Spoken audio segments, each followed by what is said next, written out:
Welcome to This Explainer. We're jumping right into a seriously fascinating psychological profile today. We're going to translate 10 profound predictions about the moon in the 12th house and turn them into a real journey through the highly sensitive, incredibly complex subconscious mind. Whether you've got this placement yourself or you just know someone who operates with this level of deep, almost mystical empathy, wrapping your head around this framework is going to completely change how you view emotional processing. Let's get into it. It really all kicks off with a simple but honestly pretty heavy question. Why do you feel emotions that don't even belong to you? We're going to answer this by exploring the unique psychological profile of someone who acts as both a mirror and a sponge to the emotional world around them.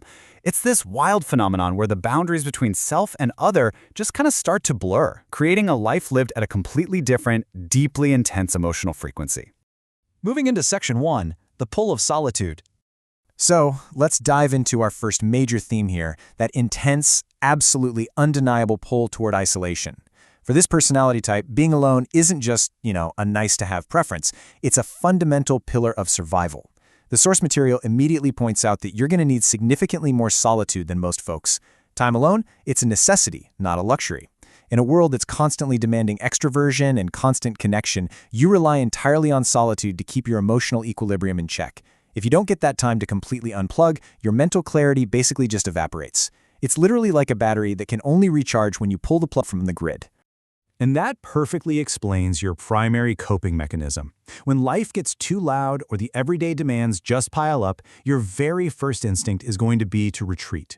You naturally withdraw to reflect and recover in total privacy. And hey, you aren't running away from your problems here. You're actually stepping into your personal sanctuary so you finally have the quiet you need to actually process them.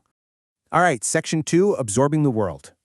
Now, what's really fascinating is figuring out exactly why you need all that downtime to bounce back. It all comes down to how you're interacting with your environment on a totally subconscious level. You soak up the atmosphere around you like a sponge, meaning your environment is directly dictating your internal state. A peaceful room? That can uplift and nourish you without a single word being spoken. But the exact opposite is true too. A tense environment, like, say, walking into a room right after two people were just silently arguing, that will drain you completely. You absorb that unspoken tension just as effortlessly as the peace. This crazy blurring of emotional boundaries totally explains why you might be having an absolutely stellar day, and then out of nowhere, bam, a wave of sadness or anxiety hits you. And you're left sitting there wondering, wait, is this mood even mine? Without even realizing it, you're carrying other people's invisible baggage. You struggle with these hidden emotional boundaries, essentially downloading the worries and sadness of the people around you straight into your own nervous system. Moving right along to Section 3, the hidden inner landscape.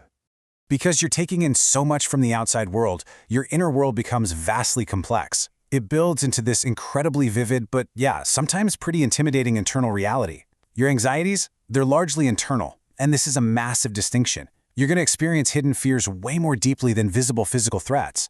So while someone else is panicking over a tangible crisis right in front of them, your anxiety is usually triggered by what could be. It bubbles up from possibilities, deep-seated intuitions, and uncertainties. The what-ifs in your mind feel 100% as real and dangerous as anything happening out there in the physical world. But there's a really beautiful, almost magical flip side to this intense internal focus.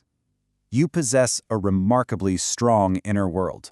Your subconscious mind is just constantly talking to you. You'll likely have these incredibly vivid dreams, and you'll find that powerful symbols, resurfacing memories, and subtle impressions play a massive guiding role in your life.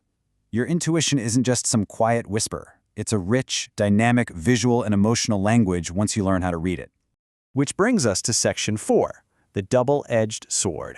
So relying entirely on isolation to manage that vivid inner world isn't always a flawless strategy. And this is a super fascinating contradiction. Solitude is, quite literally, a double-edged sword for you.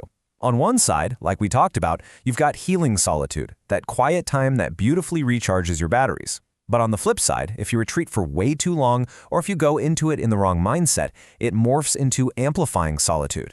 Instead of giving you a break, the silence acts like a giant megaphone for your anxieties. It intensifies your fears, kicks off endless overthinking, and traps you right in a loop of unresolved feelings.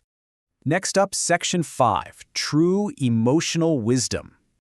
So this presents a pretty major challenge for us, right? How do we manage this intense emotional absorption, calm those hidden anxieties, and actually balance the dual nature of solitude so it heals instead of harms. Well, folks with this profile are naturally drawn to really powerful spiritual and reflective practices. Things like meditation and prayer, they offer deep internal grounding. Creativity and journaling give you a tangible outlet to physically process all those overwhelming feelings.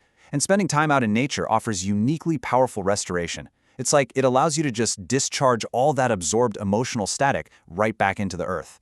You don't just enjoy these activities, you absolutely require them to actively restore your energy. All of this self-reflection, all this deep internal work, it all builds up to what might literally be the most profound lesson of this entire explainer. Not every feeling deserves ownership. I really want you to let that sink in for a second. Just because you feel something incredibly intensely does not mean you have to claim it, solve it, or carry it around with you. True emotional wisdom grows when you learn to observe your emotions without automatically absorbing them. You start to recognize which fears and which sadness actually belong to you and need your attention, and which ones are just atmospheric. Just energy picked up from the room, from a friend, or from the world at large that's simply passing through.